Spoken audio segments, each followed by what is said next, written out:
Thank you. First of all, I'd like to thank both Vance and Amin for inviting me. It was a lovely, long trip. I'm glad I'm doing my talk now because a little bit later in the day I'm going to be, because it's about 8 o'clock at night right now. So what I'm going to talk about today is something a little different than you've heard before. So far we've heard about people who want to improve their functional outcomes, how we might optimize FES exercise. I'm on kind of the other side of the fence as a clinical exercise physiologist. My whole goal has been for years to find the best exercise prescription that will deliver health and fitness outcomes for people with spinal cord injury, using FES, predominantly cycling, and 4 of the most common bikes you can see are here. So I'm really going to be focusing upon some of the fitness benefits, some of the health benefits, and a few of the functional benefits of FES cycling exercise. Now, there's a lot of categories of outcomes we can think about when you think about FES cycling. They're all up there, and I'm really only going to focus upon 4. Aerobic fitness, muscle, bone quality, and some words about functional outcomes. When I put the abstract down for this talk, I had in my mind to talk about functional outcomes along the lines of, well, what does FES cycling confer in terms of things like standing and walking? And when I went to the literature, there's virtually very little on that. So I'm going to redefine a little bit what functional means in the context of this talk. Where is this coming from? I'm not going to present my own work. I'm going to present what is kind of known from the best studies in the field, but drawing upon a very recent systematic review that Jan van der Scheer from University of British Columbia has done, which I'm an author, that is actually being presented in poster format next week at the European Exercises Medicine Conference. But I'm giving you a quick look in here. And also the article we published in a journal when we find the right kind of journal. In this review, the leadership team, Jan van der Scheer, Valentino, Gusi Toffoli, myself, and Chester Ho, representing a leadership team from all over the world, sought to review the most recent articles around FES health and fitness benefits and try to come up with some consensus statements about what we can say to clinicians about what kind of FES exercise is best for their clients. And what we did after the systematic review is the leadership team, led by Jan van der Scheer, convened 2 international panel meetings, one in Loughborough in the UK. Attending that were people from the UK and the EU, and a second one in Alberta, which drew in North Americans and the Asian group. They had a little bit of funding for this. In total, about 55 working scientists whose only prerequisites were they had to have recent knowledge of FES exercise prescription in these 2 subtopics, and they had to get themselves to the site of their own cost, and they had to have to read these extensive tables and articles, in some cases, underpinning the guidelines. What the agree-to process is a consensus-building method of developing guidelines. You know, when you get a bunch of scientists in the room, it's like herding cats in a mouse plague. It's just that hard. So we came up with 2 broad outcomes, FES cycling for exercise prescription and FES cycling parameter selection, as the 2 major things that the consensus panels would focus on to publish this work in reputable journals, be accepted by professional societies, and be a starting point for a discussion around giving clinical guidelines to clinicians who really often get confused about the things that we know about, frequency, intensity, pulse duration, because there are clinicians out there who really don't know it that well. So there's not much sound on this, or there should, I can plug it in, that's right.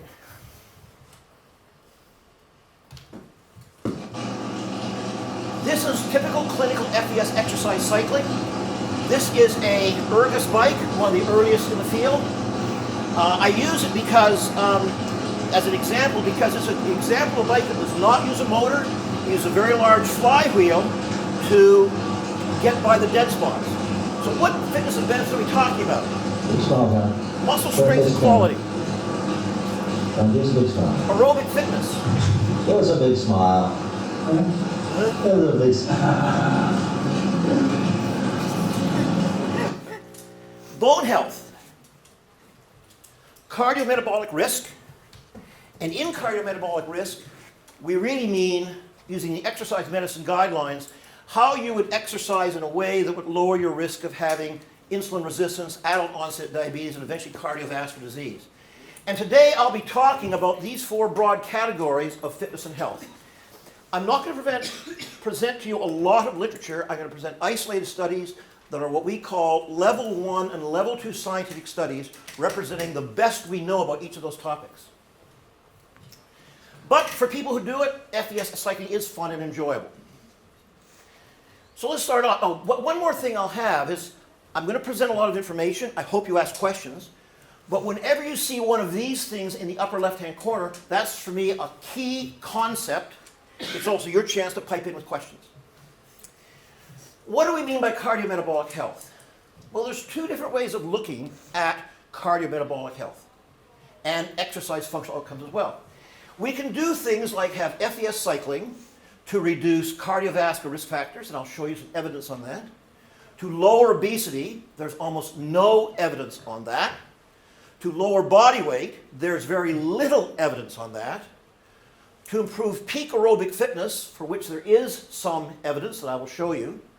But additionally, to increase muscle metabolism at rest over 24 hours. I'll explain why that is. One of the things that is known about a person in a wheelchair is their incidence of risk, cardiovascular risk, is because they do not manage blood lipids and blood sugars effectively. As we as able-bodied people walk around, we're using our legs, and those legs are metabolizing sugars. So after a nice lunch like we've had today, glucose is being released in your bodies right now. Glucose is being consumed, insulin is being released, and a swing of blood sugar after a lovely meal, which might go high, is modulated by an increase of blood biochemistry that will reduce the level of blood sugar in your blood. The problem is, most people with spinal cord injury, because their legs are inactive, do not have that modulating factor. So when they eat a sugary meal or a meal like, their blood sugar swings high or low. Now, that's not a bad thing or risky thing in and of itself. But over a lifetime, that high-low swing of blood sugar leads to what we call insulin resistance. And insulin resistance is a precursor to type 2 diabetes. And from there, it's on to cardiovascular disease. So if a technique like FES cycling could increase muscle metabolism over a 24-hour period, it'd be a huge improvement, if I could persuade you the exercise does, on lowering cardiovascular risk in this population. Also, if FES exercise can reduce your submaximal effort of daily life, reduce your daily fatigue, increase your daily energy reserves, and as we saw, increase your pleasure, those are what we might call functional outcomes. Not functional in standing and walking and stepping, but functional lifestyle outcomes. So I'll be talking about some of these over the next time in my talk. I'll first start with muscle quality and strength. So here's a study from Taylor in 2013 that took 11 chronic spinal cord injured individuals, 6 sensory motor complete and 6 incomplete, had them cycling for 3 weeks for up to 13 weeks, up to 60 minutes per session, and they measured, before and after training, the mean FES cycle power output and the peak isometric leg strength. My first question here is, does FES cycling exercise increase strength?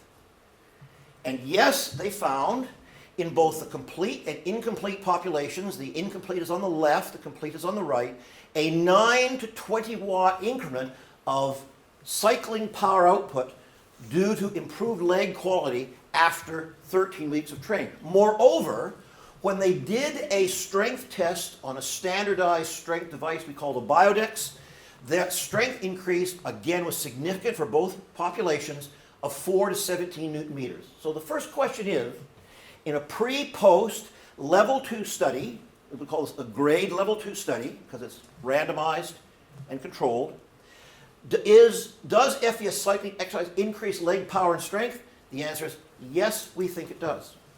This is for chronic? These are all, yes, Lance, these are all chronic individuals. It's interesting you bring that up because what is known about the subacute population you could put in a very small bowl. Okay? Lots of proposals that FES in a subacute or acute population works, even a couple of studies, but the evidence is all of a very low, what we call grade level. Grade level 3, grade level 4. Grade level 4 would be like a case study. Okay? So why? What did adaptations result as well? Well, here's some very old evidence from muscle biopsies from Kramery, was from my lab at the time. She took 6 individuals, trained them 3 times a week on FES cycling on the bike you saw in the video in that era, 2002, 2004. And she found that after 10 weeks of training, the total power output was increased by double. So they doubled their power output, mimicking the previous study you saw. But then she did the Bergstrom needle muscle biopsy technique, which is almost never done in these kinds of studies because most people don't want to get their leg punctured with a needle that's that long and a little piece of muscle taken out for analysis, and rightly so. But she did that, and she found that fiber cross-sectional area increased by 129%. And in terms of fiber type, the fast oxidative fibers are type 1A. So these are fibers that are fast twitch. They're used for jumping, but they're also highly oxidated. So you might use these for running over 400 meters if you're able-bodied. It was a significant increase. And the fast twitch glycolytic, which are the jumping muscles, the one bout of exercise, went down. And not only that, the slow twitch muscle fibers, the ones that really do the glucose burning, more than quadrupled in this training study. So she found a reduction of percentage of fast twitch glycolytic fibers, an increase of fast twitch oxidative fibers, and an increase of capillaries. What does this all mean? It means that FES exercise, cycling exercise, leading to improvements of muscle strength and muscle power are driven by transformative changes in the muscle, where the muscle transforms itself from predominantly a muscle of fast twitch glycolytic fibers to fibers that are more oxidative and can burn sugars and oxygen as fuels. Here's a little picture of that. Just so you know, this is pre-training for Regina's study. There's the type 2Bs there. They're the fast twitch glycolytics. And there's quite a number of those, you can see. Quite a number of fibers we can't identify called atrophic fibers. But after 10 weeks of training, you see all this is at the same puncture place, by the same biopsy place in vastus lateralis, a reduction of type 2B fibers and a conversion of type 2Bs to these 2As that are still fast twitching but are more oxidative and one would say more protective of swings of blood sugar during the daily life and more protective of early insulin resistance. So a key concept. In 2009, a student and I published a systematic review. This is almost 10 years ago now. And we highlighted of all the studies had improved of muscle quality and muscle function. Leading us to say at the time, this is 2009, that one randomized control study, one RCT, and 5 randomized control or quasi-experimentals, these are all what's called grade level 1 evidence, these are grade level 2, all support muscle outcomes after FES cycling training in these populations. Fast forward 10 years later, and the agreed to census statement I've talked about have now said, as Van der Scheer has stated, 79 studies that we reviewed met the systematic grade inclusion criteria and grade confidence ratings were moderate to high for evidence supporting FES cycling exercise could improve muscle volume if performed more than 16 weeks, 3 times a week, for 30 minutes per session using cycle resistance in the range of 30 to 50 RPM. So a very early systematic review and a consensus statement that is still in review for Journal of Neurotrauma, okay, with 50 signs all voting that these statements could be held up. And well, it wasn't just science, it was science with clinicians, it was even some users from the consumers, from the community, that on muscle we can be very confident that the primary target of FES, which is muscles, do improve their quality and force output after FES training, as long as these criteria are met. I'll stop there. It's a key point. Questions? Stuart. Do you know what percentage of those 79 studies met that criteria? 24.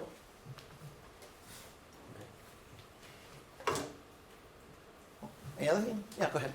What are the other parameters of the other studies used? Sorry, the other things we measured? No. What is the range? Like you're citing almost 80 studies, Yes. and like saying, focusing on the 3 times a week. Yes. Do you have studies also included which were just training Less. 1 time a week or 7 times a week, or twice a day even? Every day? No, not with very good evidence. Very low grade evidence, in fact. All right. There were 24. There were 35 studies in total, of which 24 met our criteria of level 1 and level 2 evidence. And of those 24, that led us to this conclusion. But the evidence for a lower dose potency, less number of weeks, lower intensity, fewer times per week, the evidence was not clear. These seem to be, from the review evidence, the threshold biomarkers for improvement of muscle. You follow-up question? Yes, so these are really great parameters to start off with, but you probably agree that they are probably not the most optimal one at all.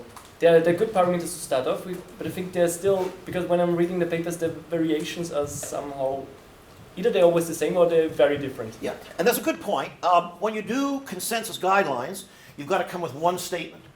And I do confess that there were other papers that we reviewed in those 79 that showed some improvements for an individual case study guy who trained once a week, but we confined our discussions to what we call the grade 1 and grade 2. There's the grade 1 are the randomized controlled trials, and the grade 2 are the randomized or controlled trials, all pre-post. But grade 3, which is just doing an FES cycling study, or grade 4, a case study, we kind of took out of the loop. So when we came up with a consensus view, this was the common consensus, but I concede there are studies out there that show that lower dose potency in some studies can have an effect. When you step back and look at all of the evidence, we come at that. Okay, moving on.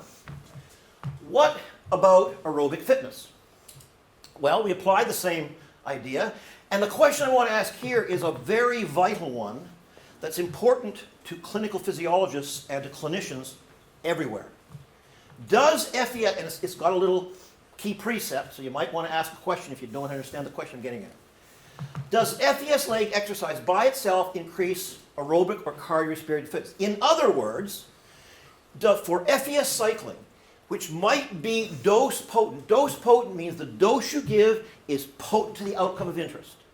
So for FES cycling, which is clearly dose potent enough for muscle strength, muscle quality, muscle size, and all the various things around muscle, sufficient to improve peak aerobic fitness. The evidence here is not as strong, and I'll review the strengths we've got. But this is a question that is still highly fluid in a response. Because, of course, there are companies out there, I won't name them by name, there are companies out there that are selling bikes into the commercial marketplace saying, if you buy my bike, your aerobic fitness, cardiorespiratory fitness, whatever, is going to go up. But the evidence is not so clear-cut, unfortunately. And that's for a guy like myself, who's an aerobic exercise prescription kind of guy. But here is some evidence. Glenn, Yo. Before that, when I think about this, I think about the difference between paraplegics and tetraplegics, in particular T6.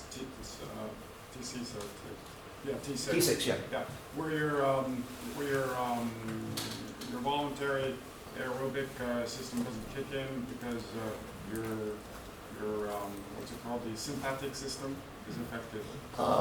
Okay, correction, it does kick in. I will concede that you might not see as high a heart rate in a tetraplegic because the sympathetic system does not kick in, and exercise cardio acceleration is totally driven by parasympathetic removal, but that gets you to a heart rate of about 115. Okay?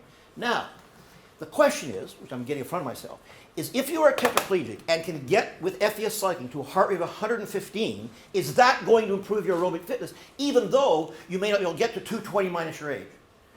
In the studies we reviewed, the answer was yes. There is clearly a reduction of heart rate in tetraplegics, some tetraplegics, okay?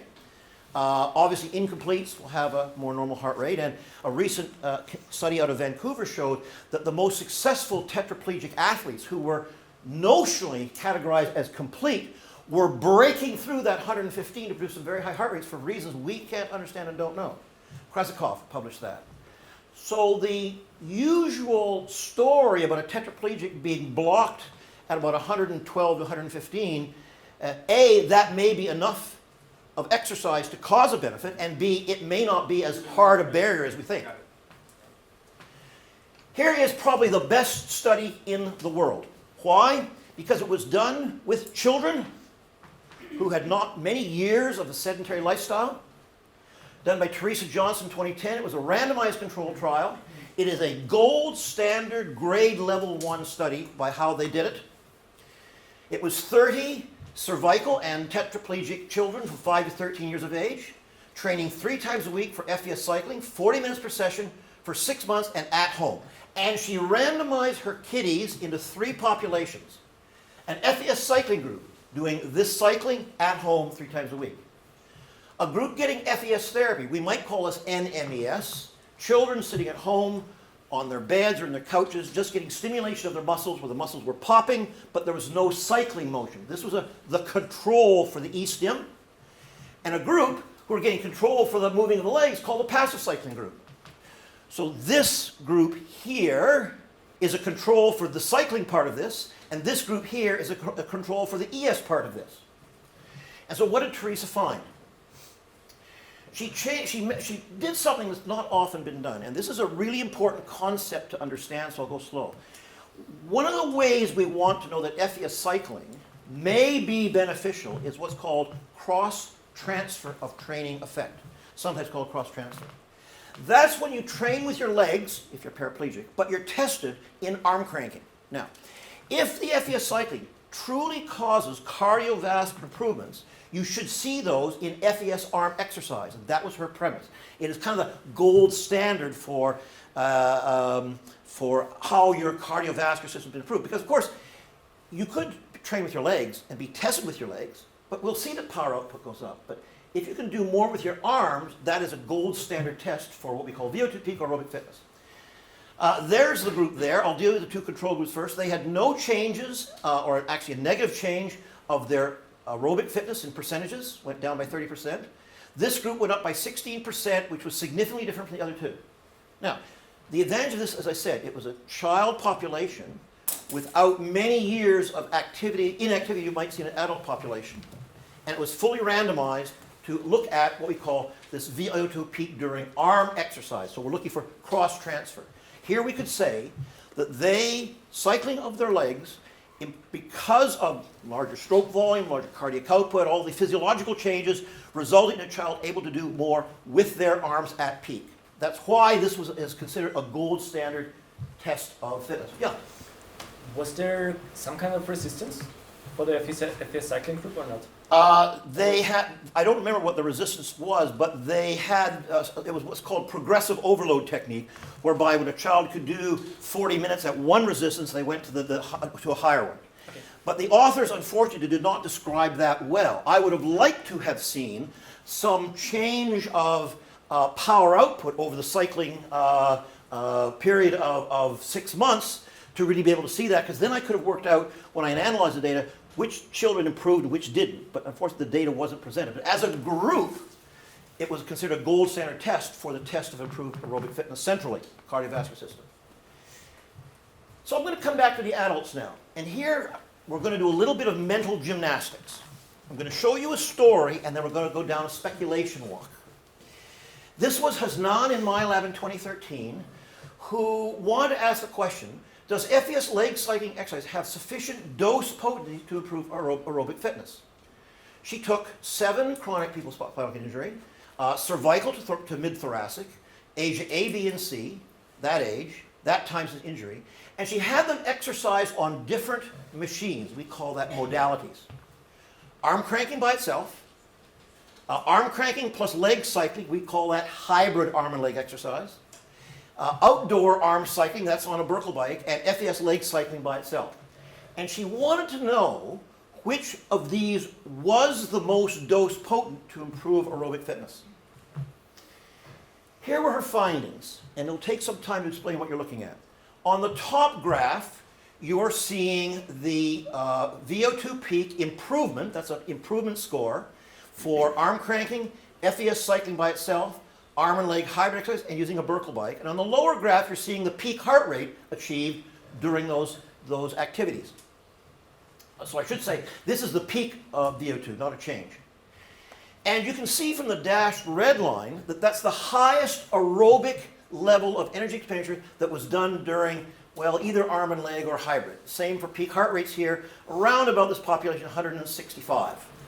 If we were pushed to, we to interpret this data as being above the baseline, which is somebody who did nothing, sat on the couch. Her study did not have such a control group. And I'm going to go ask your question, but in a roundabout sort of way in a moment. Okay? So if we think that these two dashed red lines are 100% of peak effort that a person can do, here you see that FES exercise by itself was 56% lower than peak for oxygen uptake and 39% lower than peak heart rate. Suggesting on the face of it that FES exercise by itself is not sufficiently dose potent to improve aerobic fitness.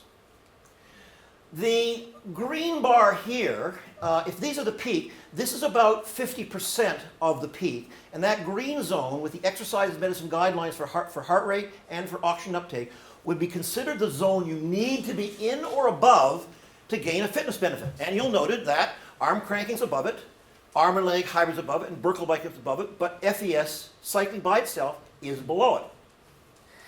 So I presented this evidence at Rehab Week in London a few years ago, and right away, Thomas Janssen from Netherlands stood up and said to me, Glenn, you've got it all wrong. You're interpreting the data incorrectly. And I went, okay, Thomas, we've had these discussions at conferences.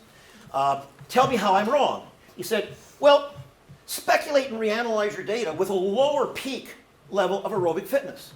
And so I did.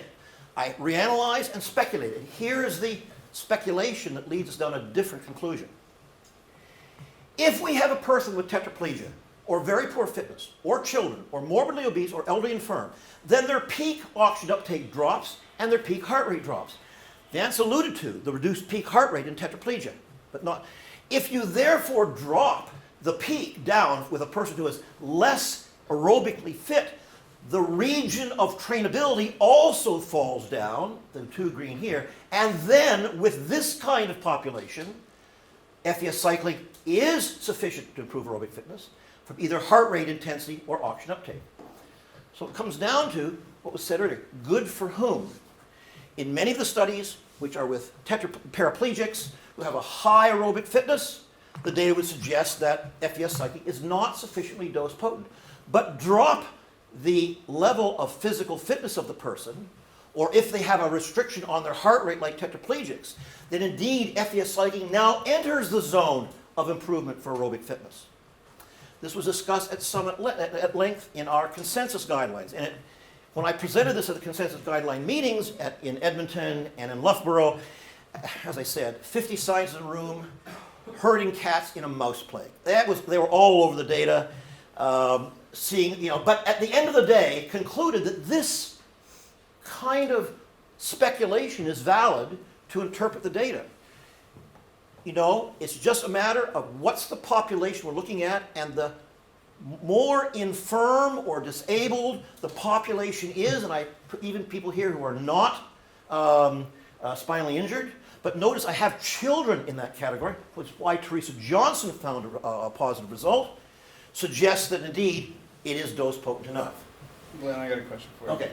In that study, do you know how well conditioned the participants' legs were?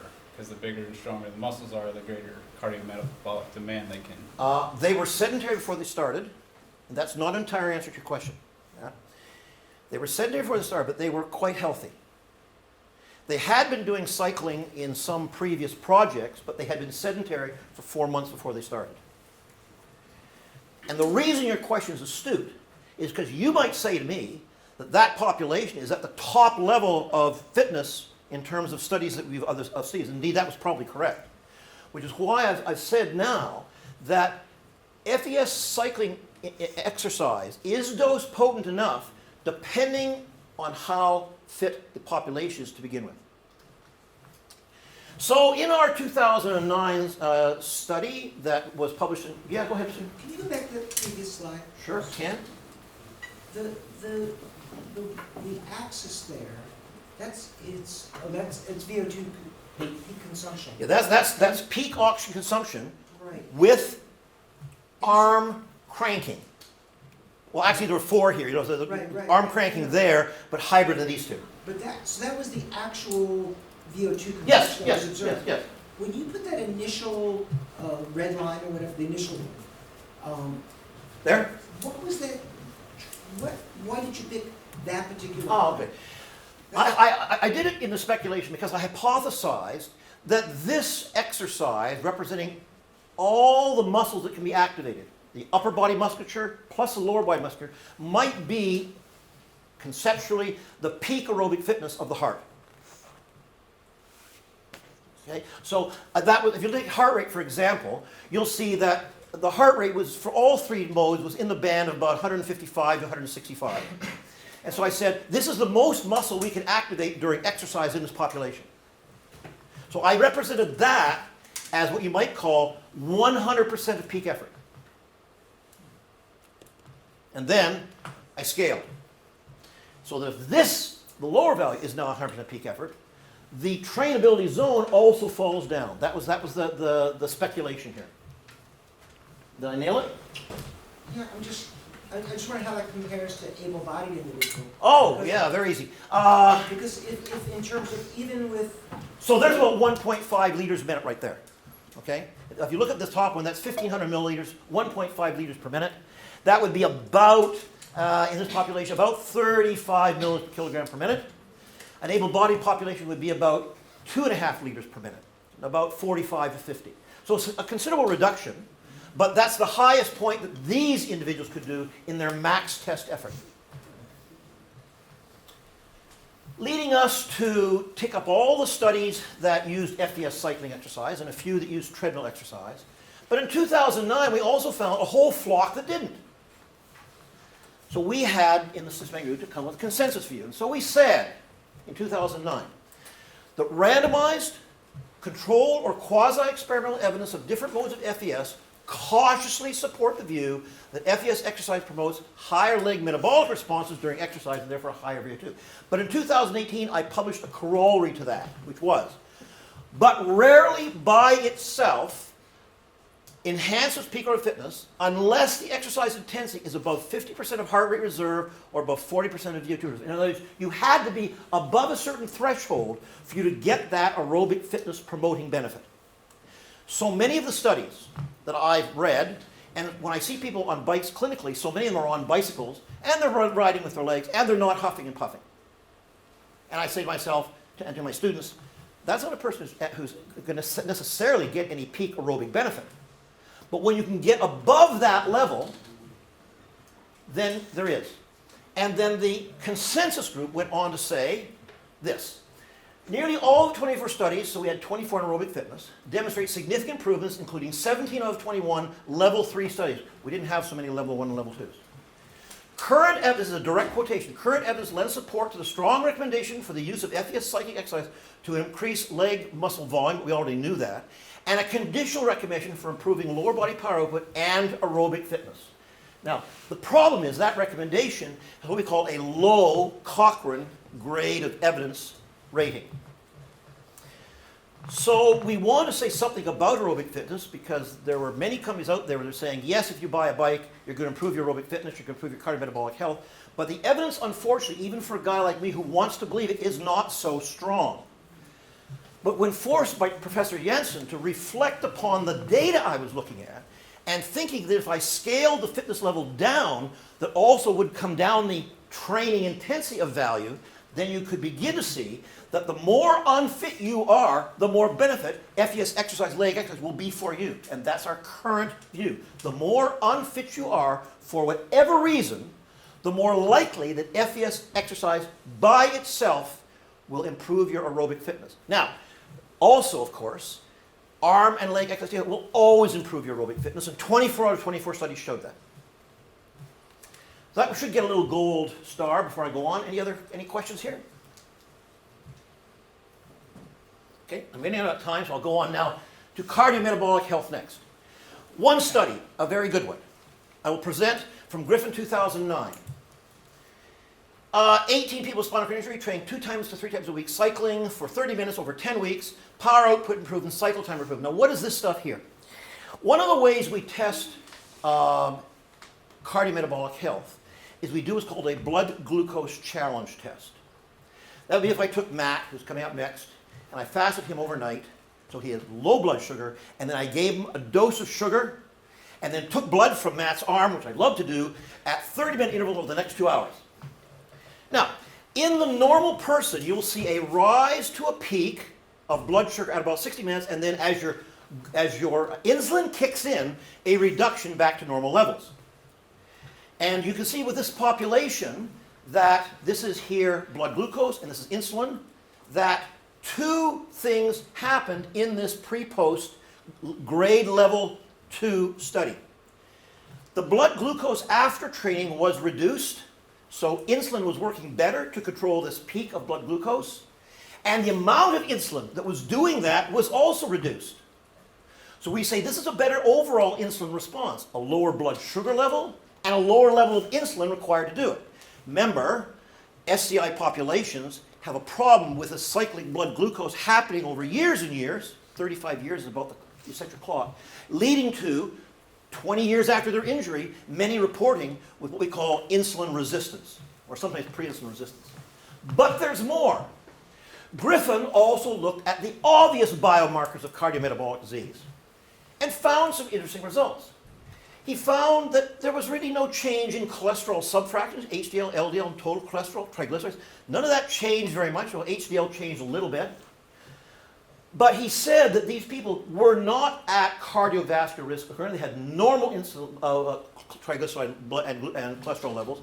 So maybe the FES didn't do very much to lower them.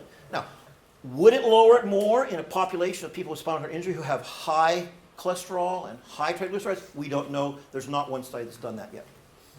But there is another finding that Griffin found. Also, she measured what we call load-grading markers of blood vessel inflammation, CRP, interleukin-6, and TNF-alpha. And at this, and this is a key concept, at this underlying cardiometabolic risk biomarkers significantly reduced levels of these things that we know that are inflammatory markers associated with atherosclerotic plaque and disease. Leading Griffith to say in words, this is the first study to demonstrate these improvements in the SCI population and suggests that FES exercise, in this case cycling, may be an effective mechanism for reducing the incidence of cardiovascular disease in this population. So you think about it, you get these low-level biomarkers first, that causes plaque in your blood vessels, and then you get things like changes of high cholesterol, negative change of low cholesterol and triglycerides, and then you get diabetes, and then you get heart disease. That's the progress. So at this population, grade 3 evidence showed a reduced cardiometabolic risk. A little gold star there, so I'll take a moment to stop and see if anyone wants to ask anything about this.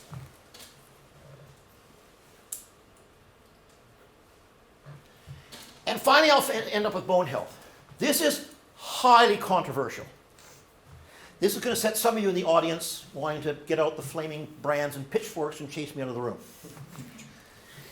So here's a study that there's a person in the room who was part of the study, Professor Kenneth Hunt, by Frotzler et al., looking at high-volume FES cycling, partially versus bone, to people with chronic spinal injury. They had 11 participants. This was conducted at the predominantly at the Knotville Spinal Cord Injury Center in Switzerland. 11 people with SCI between T3 to 12, all age of grade A. The therapy was FES cycling, 5 one-hour sessions per week for 12 months. We would call that high volume, high load.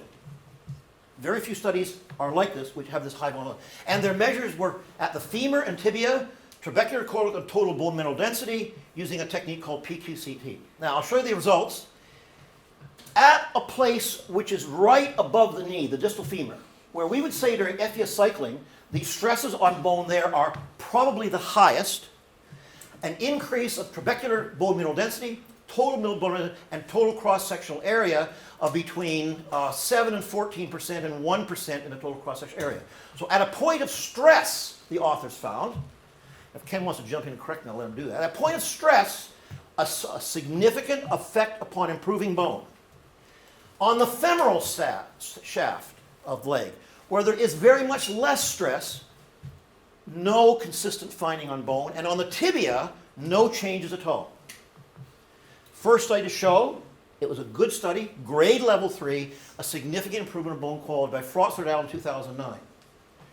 And the authors said, and I quote, "Our results indicate that high-volume FES cycle training leads to site-specific skeletal changes in the paralyzed limbs with an increase in bone parameters at the actively loaded distal femur, but not the passively loaded tibia. Thus, we conclude that high-volume FES-induced cycle training has clinical relevance as it can, and I've underlined this, partially reverse bone loss and thus may reduce fracture risk at this fracture-prone site." This is a huge conclusion if it could be replicated. A huge conclusion. Because fracture of bones remains a significant worry for many people who are in their middle to late years of spinal cord injury. Another study, this one by Chen in 2005, 15 chronic people from cervical to mid-thoracic, FES cycling, 3 minutes a week, 5 times a week, so still 6 months, still a high volume program, 30 minutes a session, but 5 days a week. They measured bone at 6 months and at follow-up layer where they had no training. They had 2 groups, an able-bodied group and a spinal cord group, and they assessed bone mineral density at the distal femur and proximal tibia by DEXA. Remember, the distal femur is where we would believe the maximum stress of FES exercise would happen on bone. This was their able-bodied control group, so clearly the bone mineral density at the distal femur in grams per centimeter was lower than the able-bodied population that they recruited. But they found an 11% increase of bone mineral density in the 6 months from pre to post cycling. And to demonstrate that that was real, when they stopped cycling for 6 months, the bone mineral density went back down again. A test of an improvement is what we call reversibility. When you give the dose and the stress, something goes up. When you take it away, it stays the same or goes down. So, that is another study of the several that shows that bone can be affected. However, there is a fly in the ointment. When Van der Scheer and I analyzed bone health, out of the 79 studies, there were 21 studies that found bone health. Only 11 found an improvement of bone health. And some of those, it wasn't even at the leg, it was at the spine. None were level 1 studies. 1 was level 2. Most, the 10 were level 3. The grade level was very low, and we could not draw any conclusion about bone health at the current time. The 2 I presented by Frotzler and Jen are the 2 best of the bunch. Now you may take your flaming brands and pitchforks out, because our conclusion at this stage for the consensus guidelines is the story of bone is not shown yet. As a little gold star, I'll take some questions. Dory. What would you say if I said both of those studies showed that the FES cycling reduced the rate of loss? If those studies have showed that, I would agree that's a good thing. They both went up. The assumption in your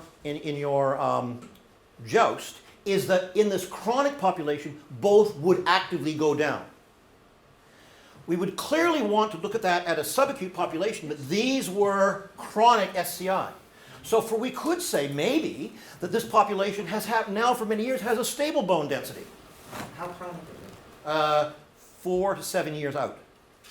Ken, how chronic were yours? Ken, there you go. Ken, how chronic were yours? At least 2 years. At least 2 years. Probably with inclusion. But you didn't actually measure bone loss at the time, did you? Most of them were 10 to 20 years. Yeah. And we were on the assumption that they were already stable. Flat, yeah. So our conclusion from the grade evidence is that we cannot make a conclusion yet. So I'm going to finish off now, I'm doing a little bit okay for time, about what we might say about exercise prescription. This is the biggest part of our consensus guidelines. We want to give clinicians some guidelines to safely deploy FES cycling exercise for their populations based on the evidence and the consensus of the agreed-to process. Here we want to summarize evidence into practice. So let's look at exercise intensity first. Remember I said that I worry a little bit when I see people on FES bikes and they're not huffing and puffing. And I have a hard time concluding that if they're not huffing and puffing, they're going to get an aerobic benefit. Here you see across the top 3 ways of measuring exercise intensity. Percent of heart rate peak, percent of heart rate reserve. This is appropriate for people who have normal heart rate response, would not include tetraplegics, and perceived exertion on the 6 to 20 scale. On the left-hand side here are the various levels of exercise intensity from very light or sedentary to near maximal. So on the basis of intensity, the majority of the studies which showed a beneficial effect were in this zone. 64% to 95% of heart rate peak, 40 to 89% of heart rate reserve, and what we might call fairly light to very hard intensity. If people are exercising in that intensity, the majority of studies show there is a significant gain of aerobic fitness. So, if you want to improve aerobic fitness, we would say exercise intensity is the key. I was tempted to stop there and leave with that message. But I'm not being fair to you if I do lead you to stop there. If we look at duration, we get a slightly different and more complementary story. Again, along the top, heart rate peak and heart rate reserve, some target durations in this column, and again, my levels of intensity down here. And what we noted was that if you are in what we call light exercise, but exercise for 45 to 90 minutes continuously, you will get a cardiometabolic benefit. For a shorter period of time, 30 to 60 minutes, maybe a slightly more moderate intensity. Leading us to conclude that it's not just about intensity, it's also about how long you exercise. So when you want to reduce your cardiometabolic risk, your triglycerides, your blood glucose level, your cholesterol, exercise duration is the key. So when Glenn goes around to various clinics worldwide and sees a person on a bike in a hospital, and they're cycling away, and they're not huffing and puffing, I don't jump up and down anymore and tell the clinician they're doing the wrong things. And I ask the question, how long is he exercising? If they say, oh, he's probably going from an hour to an hour and a half, that's a good outcome on the muscle metabolism leading to positive benefits on your cardiometabolic health risk. And with that, I'll say thank you very much.